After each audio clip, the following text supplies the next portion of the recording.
Queridos irmãos, boa tarde. Que a graça salvadora de Jesus Cristo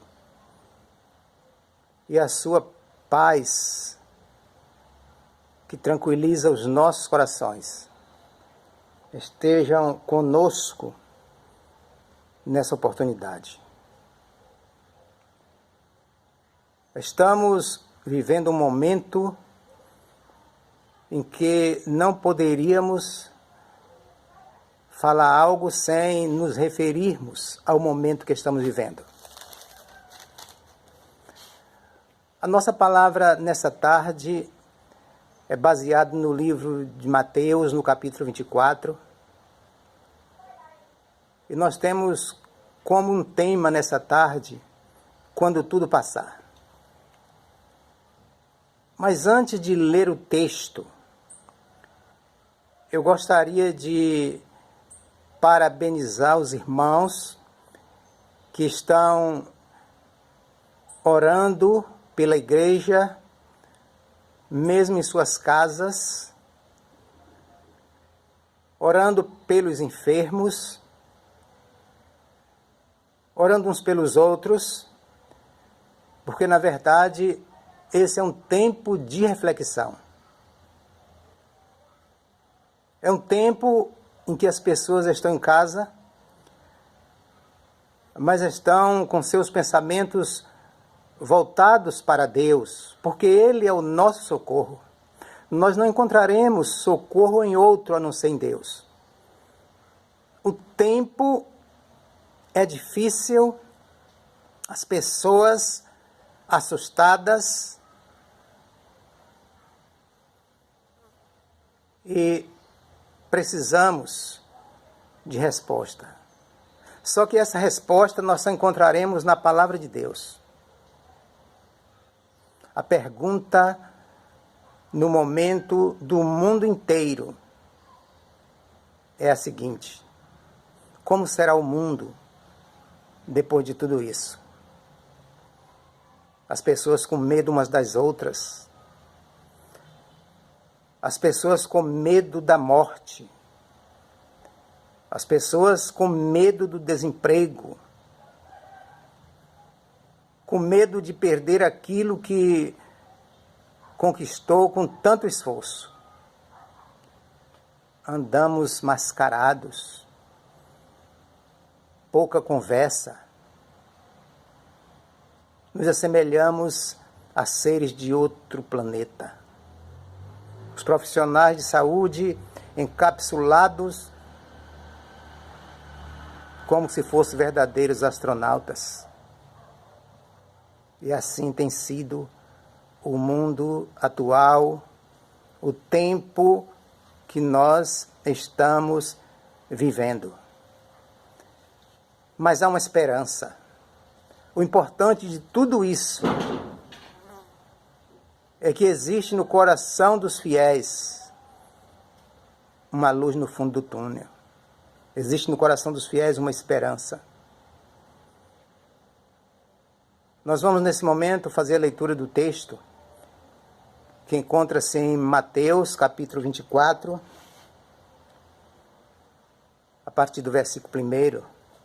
A partir do versículo 1 diz assim: E quando Jesus ia saindo do templo, aproximaram-se dele os seus discípulos para lhe mostrarem a estrutura do templo. Jesus, porém, disse-lhes: Não vedes tudo isso? Em verdade vos digo que não ficará aqui pedra sobre pedra, que não seja derribada. E estando assentado no Monte das Oliveiras, chegaram-se a ele os seus discípulos, em particular, dizendo: Dize-nos quando serão essas coisas, e que sinal haverá da tua vinda e do fim do mundo? Jesus, respondendo, disse-lhes: Acautelai-vos, que ninguém vos engane, porque muitos virão em meu nome, dizendo: Eu sou o Cristo, e enganarão a muitos. E ouvireis de guerras, de rumores de guerras. Olhai, não vos assusteis, porque é mistério que tudo isso aconteça, mas ainda não é o fim. Porquanto se levantará nação contra nação, reino contra reino, e haverá fomes, pestes, terremotos em vários lugares. Mas todas essas coisas são o princípio das dores.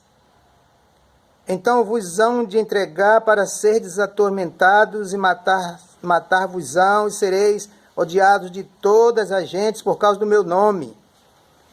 Nesse tempo muitos serão escandalizados e trair-se-ão uns aos outros, e uns aos outros se aborrecerão. E surgirão muitos falsos profetas, e enganarão a muitos.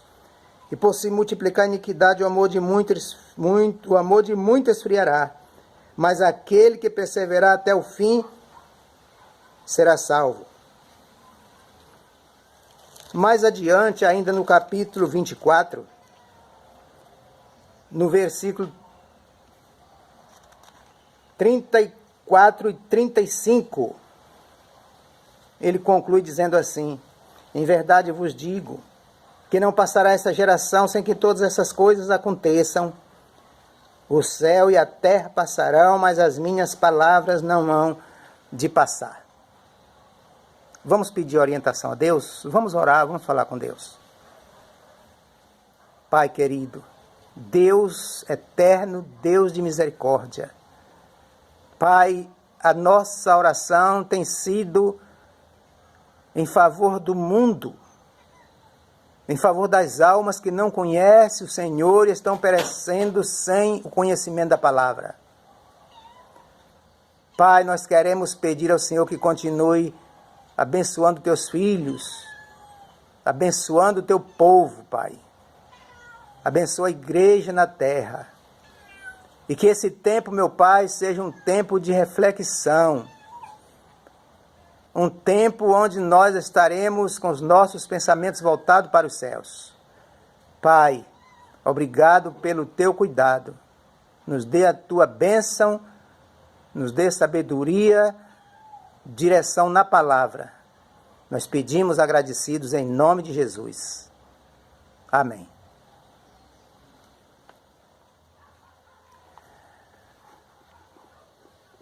Como será o mundo quando tudo isso passar? Essa é a preocupação das pessoas, principalmente das pessoas que não têm uma esperança, principalmente das pessoas que não têm uma experiência profunda com Deus, que não têm intimidade com Deus. Então elas questionam sobre isso. Como será o mundo quando tudo isso passar? Mas a preocupação dos discípulos e a pergunta do nosso tema não é sobre o coronavírus. A nossa pergunta ou a nossa colocação nesta oportunidade, quando tudo isso passar, uma coisa nós temos certeza, plena convicção, segundo a palavra, que nós viveremos em um lugar onde não haverá mais morte, não haverá mais dor, não haverá mais lágrima, porque Deus enxugará os nossos olhos lacrimejantes. E teremos só alegria na presença do Senhor. Então não adianta questionarmos ou procurarmos resposta a respeito de como será o mundo depois de tudo isso. Porque o mundo dos filhos de Deus, segundo a palavra, será um mundo de alegria, um mundo de prazer, um mundo de vitória, um mundo na presença do Senhor, onde não haverá mais corrupção, onde não haverá mais política, e é disso que Jesus estava falando no texto lido. Quando eles saíram do templo, os discípulos queriam mostrar a grandeza do templo para Jesus. Jesus então diz a eles: não fiquem preocupados com essas coisas, tudo isso vai ser destruído em um tempo curto. Inclusive, esse templo já foi destruído há muitos anos. E o texto diz que eles foram para o Jardim das Oliveiras. Lá no versículo 3, estando assentado no Monte das Oliveiras, chegaram a ele seus discípulos dizendo: Jesus, tu tem nos ensinado tanta coisa. Tu já falou da destruição do templo. E tu tem falado também do fim dos tempos. Quando acontecerão essas coisas? Quando é que vai acontecer tudo isso? Eles estavam preocupados com a volta de Jesus. Eles não estavam preocupados com o templo. Eles não estavam preocupados com as coisas que se desfarão um dia nessa vida, nessa terra, porque nesse planeta Terra só vai haver fiéis. E Deus, quando Ele criar novos céus, nova terra, eu imagino que será nessa mesma terra. Porque assim como o Senhor transformará o nosso corpo corruptível em um corpo incorruptível, Ele transformará essa terra em um jardim do Senhor, onde habitarão os salvos. Por isso vale a pena nos despreocuparmos como será o mundo depois de tudo isso. Deixa nas mãos do Senhor, coloca nas mãos dEle, Ele cuida dos seus filhos. O salmista vai dizer que Deus cuida de nós até quando nós dormimos. O importante é cuidarmos das coisas de Deus. Porque quando nós cuidamos das coisas de Deus, Ele cuida das nossas. E o texto é muito claro quando Jesus conversa com eles e diz a eles que eles haveriam de enfrentar tempos difíceis. Versículo 4 em diante, Jesus diz: acautelai-vos, que ninguém vos engane. Fiquem atentos, vigiem, abram os olhos espirituais, porque muitos virão em meu nome dizendo: eu sou o Cristo. Estamos vivendo um tempo assim, em que as pessoas estão aparecendo e dizendo trazer a solução para o mundo perdido. Mas a solução é Jesus. E continuando no verso 6, ele diz assim: ouvireis de guerras e rumores de guerras, olhais, não vos assusteis. Então é uma palavra de tranquilidade, uma palavra de calma. Descansa o coração, espera no Senhor.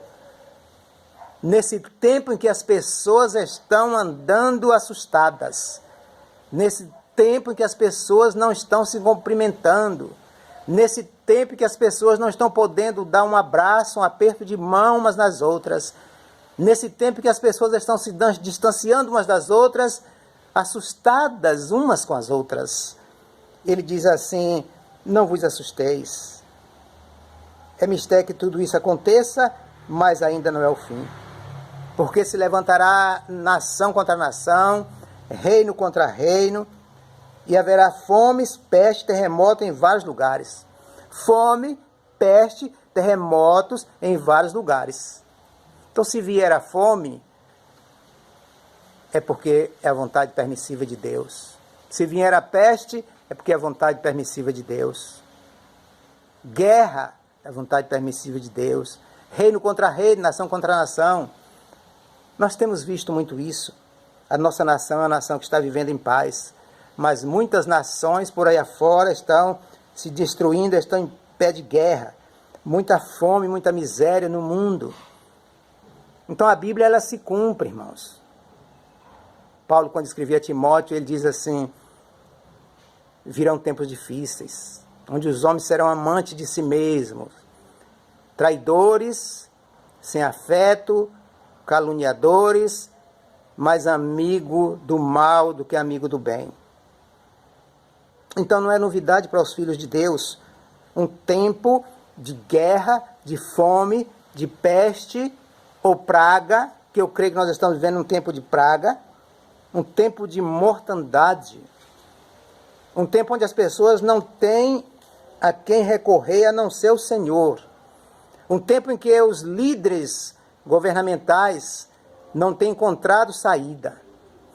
Fica em casa, sai de casa, trabalha, não trabalha, abre loja, fecha loja.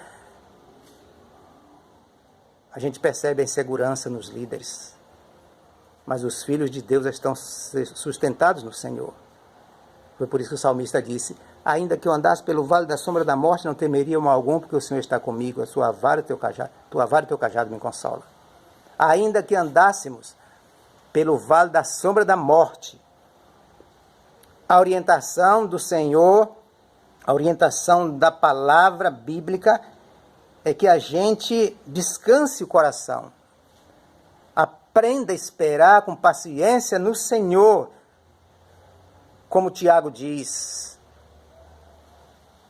assim como o lavrador espera o precioso fruto da terra. Então deve ser essa a nossa atitude. Devemos esperar no Senhor. Porque essas coisas hão de acontecer, mas elas não são o fim. São princípios de dores. O versículo 8 do capítulo 24. Mas todas essas coisas são princípio de dores. Não é o fim. O fim será muito diferente.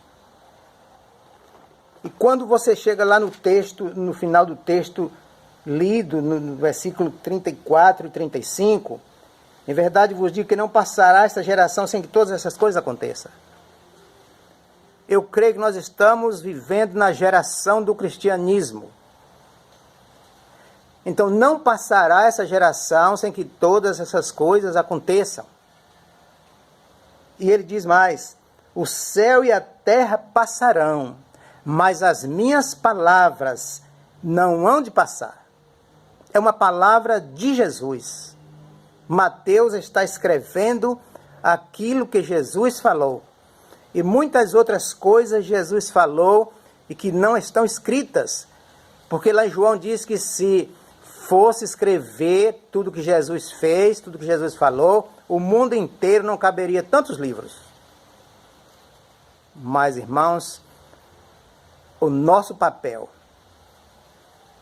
o nosso dever de casa é buscar o Senhor. É fazer o nosso dever de casa para quando nos apresentarmos diante do tribunal divino, apresentarmos a Ele o nosso trabalho, o que nós fizemos. E o Senhor vai estar dizendo assim: eu passei um dever de casa para você.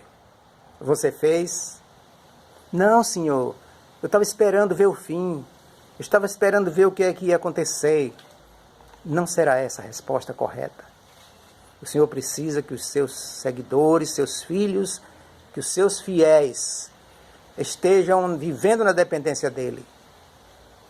E esse tempo, que eu entendo como um tempo de reflexão, um tempo que vai nos trazer crescimento espiritual, um tempo que vai nos trazer restauração para a nossa alma,